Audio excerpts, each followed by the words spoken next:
부엌 바닥에 묻은 끈적끈적한 기름때를 열심히 긁어냅니다. 집안 곳곳을 깨끗이 치우는 작업이 한창입니다.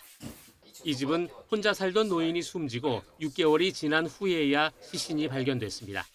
最初の頃はやっぱり匂いとかで結構鼻や喉に来てたんですけど、最近はもうそれがまあ慣れてきた感じですね。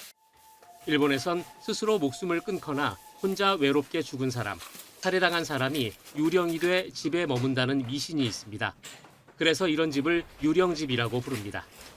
요즘은 사회적으로 고립된 사망 이력이 있는 경우가 가장 많은데 대부분 전문 청소 서비스나 수리가 필요합니다. 집값이 비싼 일본 대도시에서 유령집은 경제적 여유가 없거나 미신을 믿지 않는 젊은 층에 인기가 있습니다.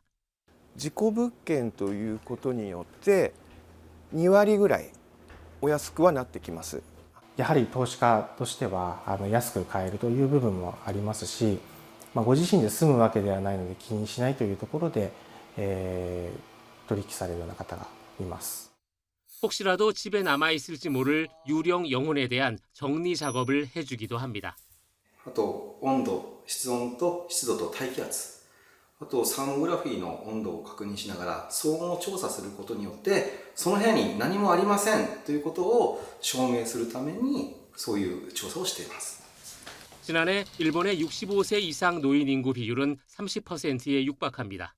그리고 사망 사고가 8일 이상 발견되지 않은 경우가 무려 21,900건이나 됩니다.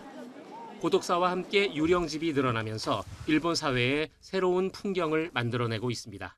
YTN 권영입니다.